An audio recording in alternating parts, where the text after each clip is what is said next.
देखिए, सबसे पहली तो नगर पालिका के बारे में जो लोगों को गलत फहमी है कि नगर पालिका सब कुछ कर सकती है। नगर पालिका के पास अब सिर्फ सड़कें और एक सफाई, दो कार्य मात्र रह गए हैं, क्योंकि सभी विभाग अलग चले गए। बिजली विभाग अलग चला गया, शिक्षा विभाग अलग चला गया, स्वास्थ्य विभाग अलग चला गया, और जितने भी हमारे इसमें 74 विभाग थे नगर पालिका में, वो सब अलग विभाग चले गए हैं। हमारे पास सिर्फ एक सफाई और एक सड़क रह गई।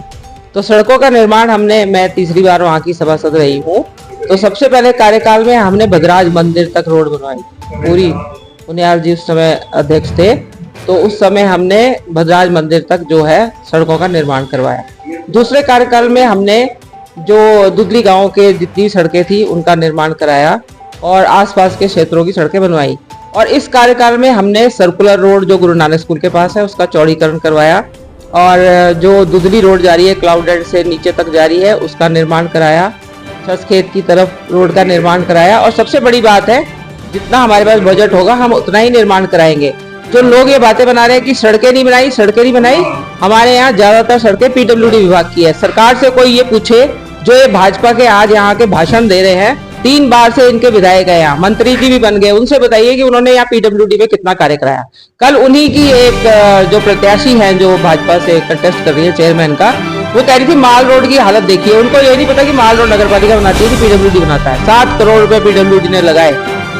आज माल रोड की हालत आप देख लीजिए। ये मोतीलाल नेहरू मार्ग देख लीजिए, इस पे हमें कम से कम 10 बार एक्शन के पास चली गई, परंतु जब सरकार ही पैसा नहीं दे रही तो रोड कैसे बनेगी। आप इस देख लीजिए, इस पर कितने स्कूल है, कितने बच्चे यहाँ से जाते हैं, और इस मार्ग की कितनी दुर्दशा है। कुछ जल निगम ने दुर्दशा कर रखी है और कुछ इनके वजह। आप देखिए नाली का क्या हाल है, गाड़ियां कैसे खड़ी है, मतलब हर व्यवस्था यहाँ पर चौपट है। और ये आरोप लगा रहे हैं नगर पालिका पे। नगर पालिका के जितने अधिकार क्षेत्र है वो उतना काम कर रही है। और पूछिए, काम है दोबारा से लो। अब मैम, जिस प्रकार से लगातार जॉर्ज एवरेस्ट को लेकर बात की गई, वो आपकी जो है नहीं, सबसे पहला मुद्दा जॉर्ज एवरेस्ट जो है, जॉर्ज एवरेस्ट नगर पालिका का नहीं है, जॉर्ज एवरेस्ट पर्यटन का है। और पर्यटन विभाग ने जॉर्ज एवरेस्ट को लीज पे दिया किसी बाहरी व्यक्ति को 30 साल के लिए, जिसमें हमारे भाजपा के मंत्री भी इन्वॉल्व है, जिसका नाम आ रहा है। खाली जॉर्ज एवरेस्ट नहीं दिया, हर आदमी ने मुद्दा बना रखा जॉर्ज एवरेस्ट।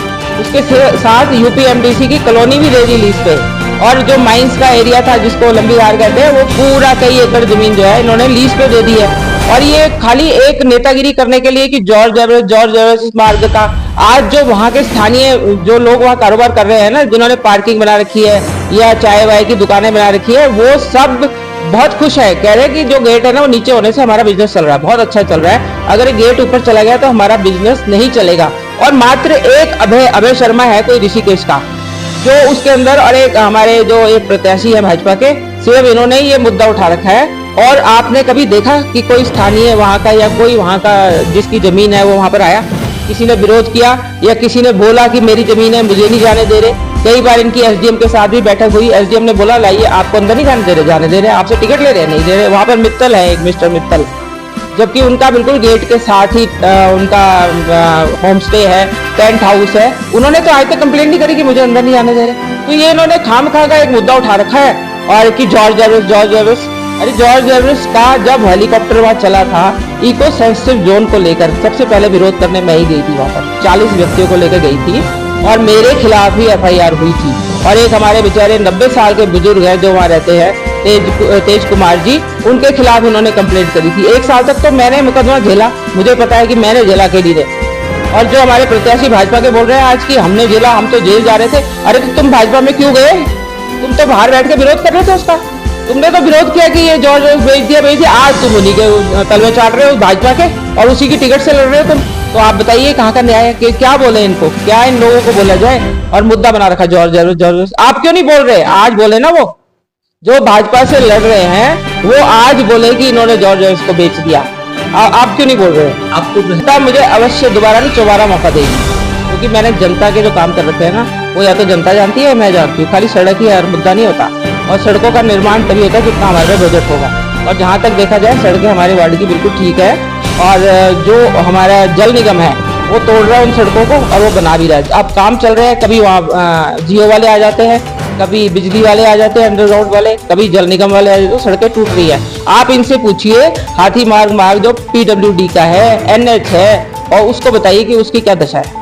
जो सरकार के अंडर है आप हमारे माननीय मंत्री जी से पूछिए जो आज यहाँ पर लाए हैं लड़ाने के लिए लोगों को बाहर से, उनसे ये पूछिए कि ये सड़कें आपने क्यों नहीं आज तक बनाई। पीडब्ल्यूडी का विभाग हमारे नगर पालिका के अंदर नहीं आता, एनएच हमारे विभाग में नहीं आता, आप बताइए वो सड़कें क्यों नहीं बनती। पिछले कई साल से जब से ये विधायक जी यहाँ पर है, मंत्री जी यहाँ पर है, कितनी बार हमारे यहाँ की बताइए मसूरी की सड़कों का निर्माण हुआ बताइए। जो अभी भी इनके एक जो जिन्होंने ज्वाइन करी रजत अग्रवाल जी, वो इनके विरोध में बैठे कि टाइलें लगा दीजिए इस रोड पे, तो क्यों नहीं। वो एनएच है, एनएच पे आप टाइलें लगवा रहे हैं, बताइए क्या दशा है। और क्या पर वहां पर बीच बीच में बैरिकेड लगा दिए गए। तो मैं पूछना चाहती हूँ कि आप नगर पालिका के पीछे क्यों पड़े हैं। नगर पालिका का जितना बजट होगा नगर पालिका उतना काम कर सकती है।